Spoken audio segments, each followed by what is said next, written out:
Hello and welcome to the Ideal Nutrition Podcast. I am Leah Higl and I'm here with my co-host Aidan Muir, and today we will be discussing the alkaline diet. So the alkaline diet is based on the premise that food we eat affects our blood pH. So a pH of 0 means like it's highly acidic, and a pH of 14 is very alkaline. And the pH of our blood usually is it's very tightly regulated and tends to sit between 7.25 and 7.45. So talking a little bit more about the alkaline diet itself. So what's it proposed to do? How does it work? So it's proposed that eating too much acid-forming food can lead to health issues like osteoporosis, cancer, fatigue, weight gain. Honestly, the list goes on and on about things that people propose that having acid-forming food can cause in regards to health issues. And you may have noticed we did use the phrase acid-forming food as well, rather than acidic food. This is relevant because lemon, for example, is acidic but alkaline forming in the body according to the diet itself. So an oversimplistic approach to looking at this diet and what it's kind of proposed to do and the beliefs around it is that it's the body's pH changing in response to eating these foods that causes these specific health outcomes. The original proponents of the diet were never really claiming that though. So they, I know you dug into it a lot more than I have in terms of really trying to give really look into what people were saying around the alkaline diet, because it's something you like to do in terms of not just brushing something off, but actually looking at what people are saying and then trying to refute, that if there is anything to refute. So what the concept actually was initially is that you eat these acid-forming foods and they then create things in the body that happen to try to re-regulate things. So with homeostasis, our blood and things in our body want to stay how they're meant to be, right? So if we eat acid forming foods and that changes the pH of certain things like our blood, then there are going to be compensatory mechanisms involved that then go into re-regulating that. And that is then what is proposed to then cause these outcomes. Yeah, because I do see a lot of people trying to refute this diet by being like, our blood pH is regulated in that 7.25 to 7.45. We can't change that. If you change that, you die. Therefore, the alkaline diet is a fallacy. I'm nobody's ever claimed that. Digging deeper into the exact concept of that compensatory changes and everything like that is a hypothesis that proponents of the diet call the acid-ash hypothesis, which is you have too many of these acid-forming foods. That leads to this kind of buildup of ash, so to speak. And the blood's pH would start to rise, but because it is tightly regulated below that 7.45 kind of mark, the body would compensate. And one of the ways it could compensate is by taking alkaline-forming components from the bone, for example, to offset these acid-forming foods.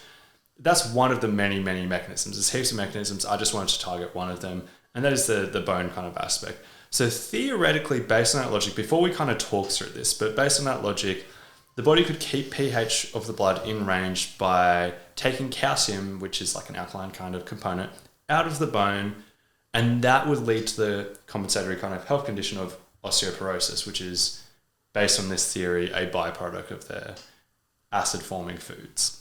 Yeah, and that theory sounds a lot more convincing than, I guess, the oversimplistic version that some people kind of take it as. And there's elements of truth to it when you look into it as well. Yeah, and when there's a seed of truth to something, it's is this a thing? So that's kind of why it's worth going over.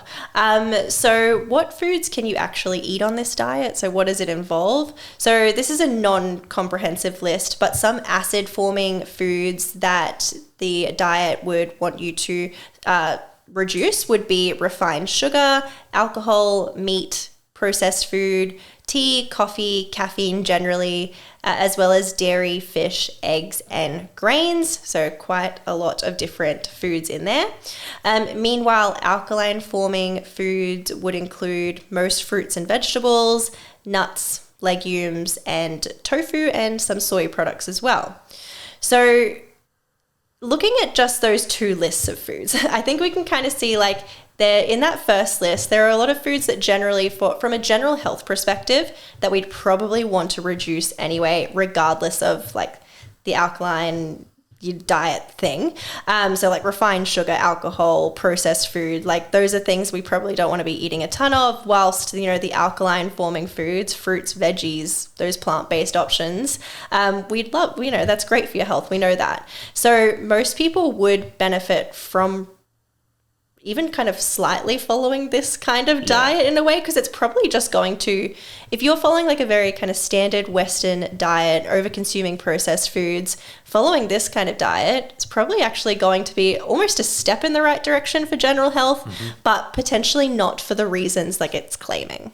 Yeah, and I completely agree. And that's what makes the concept so difficult, because it's like, I think the average person would improve their health if they followed it to a T, right? But it's like, there is detriments that come alongside that. There is a lot of flaws in the overall logic, and understanding those flaws could make you have an even better diet. So starting with one of the flaws in the logic before we go through a few things, like one of them is there's claims to cause osteoporosis if you have a lot of acid forming foods. So I'm going to start with that, then we'll go through a few other kind of things that are claimed. So I personally think the osteoporosis one is the easiest one to unpack, because a lot of proponents argued that following a high meat intake or a high protein intake should theoretically lead to osteoporosis. Often that claim is made specifically based on that kind of calcium is pulled from the bone kind of mechanism, but that mechanism falls apart when you factor in that the bone isn't just made up of calcium, it's not even largely made up of calcium, like it's largely made up of collagen, which is also a protein source. So it's like the mechanism by itself falls apart a little bit, but beyond mechanisms, this is a very easy thing to test, and it has been tested. If the claim is that high protein / high meat intakes leads to osteoporosis, why not just skip the middleman of going through mechanisms and just be like, let's measure people's protein intake and then measure their bone mineral density. If people have been consuming higher protein intakes consistently for a long period of time, and you have other people on the lower protein intake, theoretically, based on this premise, people with higher protein intakes should have lower bone mineral density and higher rates of osteoporosis. But they don't. Like, the research is very clear on this, that on average, people with higher protein intakes have higher bone mineral density. Don't get me wrong, because I'm not making the claim that you need to have a high protein intake to have good bone mineral density. I'm more just unpacking the claim that a high protein intake will lead to lower bone mineral density. There's a lot more factors that go into that. So it's like, as a starting point, it's like, okay, higher protein intake, higher meat intake is not leading to osteoporosis. But as I kind of touched on earlier, there is an element of truth behind the claims. Like, it's not coming from nowhere. Like, that calcium mechanism that we kind of talked about does actually happen with higher protein intakes. There is a bit of a compensation, stuff like that. There is truth there. But it doesn't seem to matter within normal consumption. This kind of concept has been tested up to about 2 grams per kilogram of protein per day, right? And you could make the argument that going beyond that hasn't been tested. Maybe it's detrimental there. I don't know, and it actually might be. But I also look at it from the perspective of being like, well, there's no real benefit to going above 2 grams per kilogram body weight protein anyway. Like, we know that muscle growth caps out at around the 1.6 grams per kilogram body weight per day for most people. And the range I typically recommend is like 1.6 to 2.2 grams per kilogram, because there's outliers, there's people who might benefit from more or anything like that. So it's like, there's not really any reason to go much above that anyway. And we know that the maximum kind of ranges for muscle growth are safe for osteoporosis. It seems to be a pretty irrelevant factor. Like, that's why I call it a flaw in the logic. Yeah, totally. And I think it's just good to note that, like, with bone health, there is like a million things that go into bone health. So to pick like this one thing in regards to protein or meat intake affecting calcium resorption from the bones, like, it's missing the bigger picture. Yeah. The next one we'll go over in terms of flaws in the logic around this diet would be the cancer aspect, which can be a little bit of a sensitive topic at times for people, but I kind of want to go through and just to talk through it. So the alkaline diet is promoted to help prevent/cure cancer. The logic is based on the premise that cancer can only grow in an acidic environment, or it at least thrives in an acidic environment. As mentioned, we actually don't have much influence over the pH of many aspects of our body, including our blood. Like, that is something that is tightly regulated. And researchers have tested this premise in labs and found that cancer cells can still grow in an alkaline environment. Even though it is a little bit slower, they still can absolutely grow in an alkaline environment, so that it starts to kind of fall apart a little bit there. But also cancer cells also contribute to creating an acidic environment, which might be where part of that misconception did start as well. It is tough to look at outcomes though, since there is not much research specifically on the alkaline diet and cancer, or curing cancer or preventing cancer. A systematic review on the topic found no evidence that it helps with cancer. But again, it's one of those like sensitive topics, but the flaws they're just very apparent in, like, it just doesn't seem to be something that is going to be beneficial overall. The next claim is weight loss. So when I was preparing for this podcast, I was watching a lot of interviews of people on the other side, people who are proponents of the alkaline diet, and they talked about weight loss a lot. They didn't necessarily go into mechanisms or anything like that, but this is on the one hand, it's one of the easiest ones to unpack, but also one difficulty is that there's no real evidence presented from the other side for me to refute, because it's just like the claim is that it helps with weight loss and that they see a lot of people who go onto the alkaline diet have weight loss. But that's so complex, because it's like anybody who makes a dramatic overhaul to their diet is going to change their calorie intake. And in this case, if you go back to that list of foods, if you go from the acid forming foods to the alkaline forming foods, you're going to reduce your calorie intake in almost all cases. And that really just explains the weight loss. It's honestly that simple. And because there's no evidence that shows that when calories are equal, an alkaline diet leads to more weight loss or anything like that, I can't really refute that. But using some logic, we don't really need those studies to kind of show this, because there is a concept that we've talked about previously on the podcast called if it fits your macros. And this concept basically, as an oversimplified version, it's basically being like, if you hit your targeted macronutrients, so protein, carbs, and fats, it doesn't really matter how you get there for body composition. You could argue that it matters a lot more for overall health and everything like that, and maybe performance, but just for muscle gain or fat loss, it doesn't really matter that much. And that concept just could not exist in a world where this alkaline diet stuff matters for weight loss beyond calories and macros. Because if people were eating more refined foods and all of these kind of things and getting similar weight loss to those who are eating more fruits, vegetables, etc., this would be showing up in these studies. Totally. And it's not showing up in these studies. So I would look at it from the perspective of being like, yes, most people who go towards an alkaline diet are likely to lose weight. And they, as I mentioned earlier, they're also likely to improve their overall health if they're coming from a standard Western diet or anything like that. But that's in the weight loss perspective, that's just due to the calorie change in most cases. Yeah, and I think that leads us on to our next kind of point in terms of talking about our thoughts on the anecdotal evidence around the alkaline diet, because we know that there are so many people, especially online, who are like, I went on the alkaline diet and I had a really great experience. You should have read the comments on this. Like these videos, like they were like on just like random like daytime TV shows and stuff like that.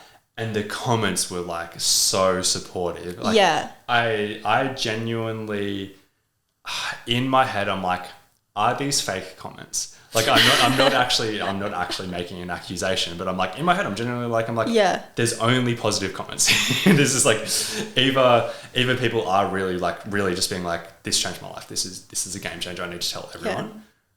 Or there is a couple of people like writing comments for just trying to get everyone onto the alkaline diet. Yeah. I think like if you have a positive experience with something, you are more likely to go and tell everybody about it and be on like that hype train. Where if you have a negative, or even just like just an indifferent experience or something. You just move on to the next thing, right? So you're probably not going to be on blogs and on like YouTube videos typing comments about your experience, because it probably was just a blip on your radar. So there's definitely a little bit of bias that goes into, I guess, what you see from an anecdotal evidence perspective, where it probably is just going to be mostly the positive stuff. And as you said, like a lot of the positive stuff from the alkaline diet, I really do feel like it is just a general improvement in overall dietary quality, just based on what you can and can't eat on the alkaline diet. And sure, that's probably going to make you feel better, lose weight, whatever the outcome you are looking for. Like, you know, it's probably going to contribute to that in some way. I understand not solely looking for science or studies or everything like that, particularly in areas where there isn't a lot of research and stuff like that. And I understand people looking at anecdotal evidence and stuff like that, or case studies or reports from other people. But one of the things that you kind of touched on there is that a lot of the reports we'll hear will be positive experiences. And using the YouTube comments as an example, like everyone had a positive experience from what I could see in there. But if you were going to go down that route, similarly to like if I was looking at researching a topic or whatever, if I was going to look at studies on a topic, I would look at stuff that confirms my bias or whatever, but it also makes sense to look at the stuff that is the opposite of what I believe, right? Same kind of concept here, being like, okay, if we're going to go with anecdotal evidence, let's look for people who've had good experiences, but then let's also look for people who've had bad experiences too. And that's also not that hard to find with this as well.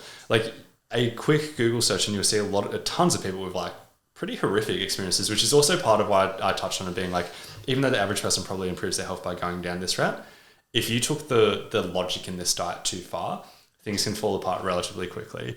One example that I was going to touch on, I don't know how I feel about this. It is a sensitive area. It's coming back to the cancer topic and everything like that. But there was a review from an independent review from the Medical Board of California who looked at 15 patients of the founder of this diet where he directly treated them at his ranch, right? And based on the premise that the alkaline diet should help with cancer prevention or improving outcomes or anything like that, we would assume that if you had 15 people in a perfect world, 15 would have better outcomes than their initial diagnosis would have suggested. Based on the independent review, 0 outlived their prognosis, which is pretty brutal because it's like going down this route not only improved their outcomes, it made it worse than following a standard model of care would have. Yeah, I think the dangerous part about, I guess, claiming that a certain diet without the evidence helps, like treats or cures things like cancer or like the life-threatening diseases, illnesses, is that you can literally worsen people's outcomes. And that's a pretty crappy thing to do, and that's pretty scary. And like if people are avoiding, the standard care and choosing this instead, like, yeah, that's a tough one. Yeah. So like if you solely looked at positive reports, it sounds great. Like I understand the logic. There's a lot of people be like, oh, don't knock it until you try it and everything like that. But it's like, what if there is potential for harm? It also makes sense to look at it from the other perspective as well. So that's a bit of a summary of the alkaline diet. As I said, like it's one of these things where it's like there is positives to it in comparison to the standard Western diet. But I think you can reap a lot of those benefits just by taking those positives and just using them. Like I think most people should eat more fruits, more vegetables, more nuts, more seeds, more whole grains, more less alcohol, less processed foods. Like there's a lot of good things to take with it. And it's like you can take the good aspects of this diet without also taking some of the negative components alongside it. So this has been episode 82 of the Ideal Nutrition podcast. Thank you to everybody who's been listening. As always, if you could please leave a rating and review, that would be greatly appreciated.